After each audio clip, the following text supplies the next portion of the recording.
Thales of Miletus was a Greek mathematician, astronomer, and philosopher before the time of Socrates. He was one of the 7 sages of ancient Greece and is thought to be the first philosopher in the Greek tradition. One of the first philosophers recorded from ancient Greece that expounded and delved into the mystery of the soul and the spirit. Thales thought all things originated from a water-like substance. It was a principle or original substance. Everything was just a configuration of a certain type of this water. To some of the ancient Greeks, starting with Thales, he stated that this included the soul. To him, the soul was tangible, real, existing and as corporeal and substantive as the body in which it inhabits.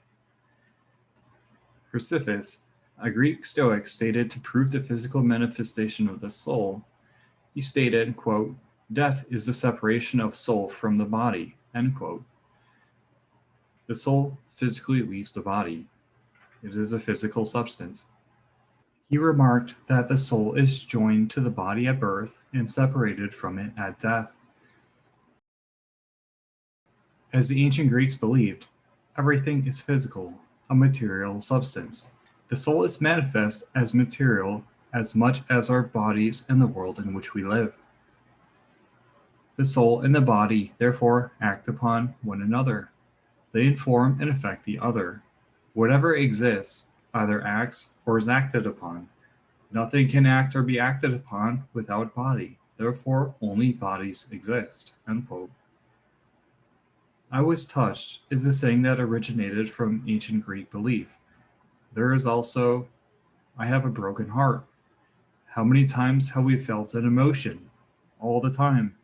Emotions are seen as a physical force, a substance, acting in the body, and that can have an influence on our souls.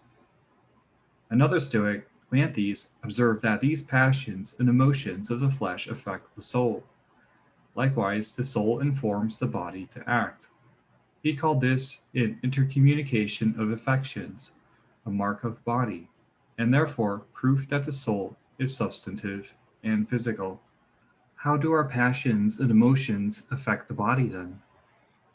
In The Origins of Stoic Cosmology by David E. Hong, he states that, quote, "Probably the most startling argument used by the Stoics to prove the corporeality of anything was that used to prove the corporeality of the virtues, vices, and qualities in general.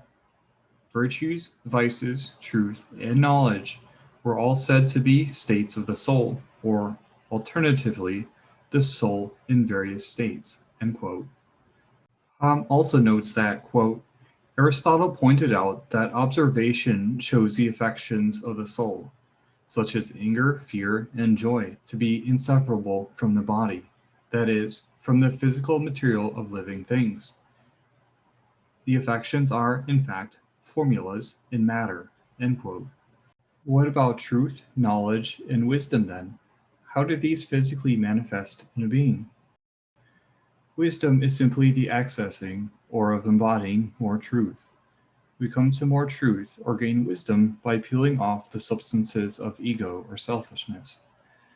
The more a person could do this, they would embody and manifest in themselves what the ancient Greeks thought of as the cosmos' characteristic and divine nature, which was truth, beauty, and goodness. As an example, there were 2 desires a person could develop, substances that could sway the soul. Which one a person chooses affects their being. Agathos, in ancient Greece, was the term for selfless love. Eros was selfish love.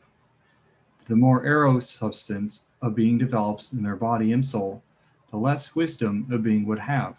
They would be more and more cut off from divinity and be more diluted in the world. The more selfless agathos a person was, the more their soul would align with the cosmos.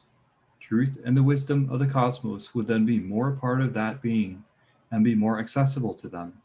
The less the delusions of humanity would blind them, and the more the being would be wisdom, would it manifest within them. The more truth, beauty, and goodness would physically manifest in their soul.